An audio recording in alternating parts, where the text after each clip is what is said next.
So, have you ever felt totally stuck trying to improve your English grammar? Well, you are in the right place. We're going to lay out a super practical step-by-step plan that goes way beyond boring exercises and actually gets you results.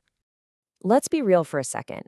The word grammar, for a lot of us, it probably brings back these memories of, boring textbooks and seeing red ink all over our homework. It just feels like a bunch of random, frustrating rules, right?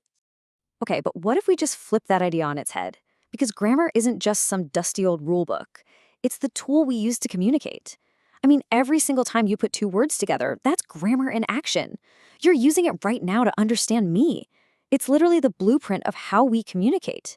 So here's the thing. If grammar is something we do, an active skill, then we have to learn it by, doing it. Just grinding through random exercises, that is not the most effective way to go. There is a much smarter, more targeted way to make real, lasting progress. Okay, so here's the game plan. First, we'll shift our mindset about what grammar even is. Then we'll dive into a clear 4-step plan. We're gonna identify, diagnose, practice, and then make it all stick for good. Sound good? Let's jump in. All right, Section 1, Rethinking English Grammar. The big idea here is to stop thinking of grammar as a dusty old rule book and start seeing it for what it really is. A toolkit you use every single day for getting your ideas across clearly. On to our first big, actionable step. English grammar is just massive. It's huge. You can't just wake up and say, today I'm going to get better at grammar. It's way too vague. So the very first thing we have to do is find your specific weak spots. That way, you can focus your energy where it's actually going to make a difference. So how do you actually do that? How do you find these weaknesses? Well, here are 3 really practical ways. First, if you've got a teacher, that's perfect. Ask them to look at your writing and point out your most common mistakes. Second, you could grab a grammar book, pick a topic you know is tricky for you, and do the exercises. See what you get wrong. Or third, try this. Find a short article, read it, and then try to rewrite it from memory. Then compare your version to the original. Where are the differences? Those are your clues. Okay, so once you've done one of those things, you should end up with a list that looks something like this one. And this is the really important part. Look at the detail here. It doesn't just say something vague like verbs or prepositions. No way. It's super specific, using the present perfect or prepositions after adjectives. That laser focus is the secret sauce that makes this whole system work.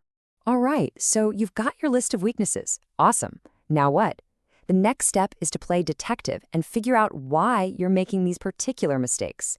See, pretty much every grammar mistake you make boils down to one of 2 reasons. And figuring out which one it is, that's the key to everything. And those 2 reasons are what we call form and function. Think of form as the building blocks, the actual architectural rules for how you construct a sentence. And function, that's about why you're building it that way. It's about the meaning, the context, when and why you should use it. So is your problem in the building or in the using? Let's stick with our present perfect example to make this super clear. The rules of form, these are just the nuts and bolts. Use have or has plus the past participle. To make it negative, you use haven't or hasn't. For a question, you just move have or has to the front. These are the blueprints. And this is what it looks like when you get the form wrong. She have been instead of she has been, or I don't have finished instead of I haven't finished. You see? These are basically mechanical errors. A lot of the time, it's just a bad habit. You might even know the rule in your head, but when you speak, the wrong version just slips out. Okay, now let's flip over to the other side, function. Remember, this isn't about how to build the sentence, it's about when and why you use it. So for the present perfect, you'd use it for situations that started in the past but are still going on now. Or you'd use it for life experiences when you're not saying exactly when they happened. These are the rules of application. And here's what happens when you mess up the function. Like saying, I am living here since 4 years. The form is kind of there, but the function is wrong because the action is continuous. So you need to say, I have been living here for 4 years. Or using the present perfect with a finished time, like 3 hours ago. In these cases, the sentence might look right, but you're just using the wrong tool for the job. Okay, so you've figured out if your problem is form or function. Now, how do you actually fix it? This brings us to step 3, and a technique that is, I'm not kidding, one of the most powerful and simple things you can do. It's called templating.